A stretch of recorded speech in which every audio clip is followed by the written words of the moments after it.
अनुभव सांगताना मला आता तुम्ही तो प्रश्न विचारल्यावरतीच मला भावूक व्हायला झालंय. कारण महाराजांचं दर्शन आपल्याला ह्या आयुष्यात शक्य नाही. पण गुरुजींनी जे काही चिंतन वर्गात सांगितलं त्याने साक्षात महाराजांचं दर्शन.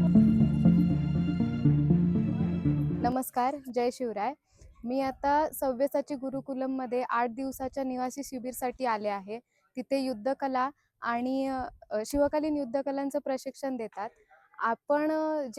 मी दुर्गवीर प्रतिष्ठानमधून गडदुर्गांसाठी कार्य करत असताना मला या गुरुकुलमविषयी कळलं. आणि आत्ता आपण जी संस्कृती जगत आहोत, पाश्चात्य संस्कृतीचा इतके आपण अधीन झालो आहोत की आत्ता मोबाईलशिवाय आपला 1 मिनिटासाठी वेळ आपण हे करू शकत नाही आहोत किंवा घड्याळाशिवाय आपण जगत नाही आहोत. पण इथे आल्यानंतर जेव्हा कळलं की मोबाईल जमा करावा लागणार, तेव्हा पहिला प्रश्न पडला होता की कसं होणार? आपल्याला सगळं जमणार आहे का किंवा काय? पण इथे आल्यानंतर सकाळी पहाटे अगदी सूर्य उगवायच्या आधी उठून आणि संध्याकाळी दिवसभरात ज्या दिनचर्या पहिल्या आपल्या पारंपरिक पद्धतीत ज्या करत होतो आपण, तशा अगदी करून आपल्याला घड्याळाची किंवा अशा भौतिक सुखांची गरजच नाहीये आणि आपण यात खूप आनंदात राहू शकतो हे कळतंय. तर आपण आता नवीन पाश्चात्य संस्कृतीच्या अधीन होण्यापेक्षा आपलं जे काही आहे तेच खरं सोनं आहे आणि ते कसं जपून आपलं आरोग्य आणि आपलं आयुष्य कसं समृद्ध करता येईल याच्याकडे आपण भर देऊ शकतो. आता अचानक ते आयुष्य बदलून हे आयुष्य जगायला सुरुवात करणं शक्य नाहीये.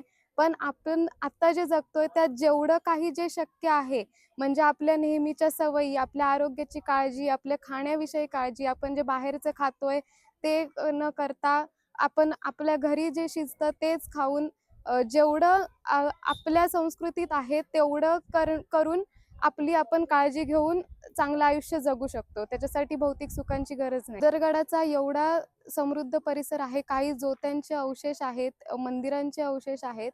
पण आता जे काही आपल्या याने विद्रुपीकरणच म्हणावं लागेल की काही गार्डन बनवण्यासाठी किंवा आपली घसरगुंडी वगैरे ही उपकरणं गडावरती लावण्याची काहीच गरज नाहीये. त्या व्यतिरिक्त जे गडाचे अवशेष आहेत, जोत्यांचे अवशेष आहेत, ढासळत चाललेले बुरुज आहेत, त्याच्याकडे जर सरकारने लक्ष दिला किंवा ते जपण्यासाठी जर आपण कार्य केलं तर खरं आपण गड राखू.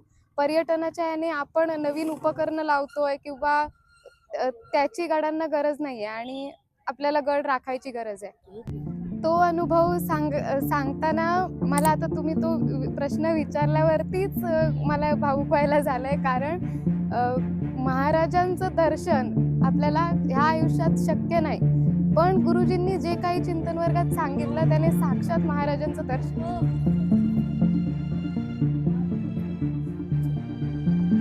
गुरुकुलमध्ये पहिल्यांदा आलं तरीही आपण कुठेतरी वेगळीकडे आलो आहोत आणि त्यात आपला कसा निभाव लागणार असं वाटत नाही. कारण लखन गुरुजींच्या खाली जे काही सगळे त्यांचे शिष्य आहेत, आता आचार्य म्हणून कार्य करत आहेत, ते सगळ्यांची अगदी घरच्यांप्रमाणे काळजी घेत आहेत आणि त्यांच्या संयमाला खरंच नमस्कार. कारण आत्ताची जी मुलं आहेत ती पालकांचं ऐकायचं सोडा. पालकांना असं वाटतंय की गुरुकुलममध्ये पाठवल्यानंतर ती सुधारणार आहेत.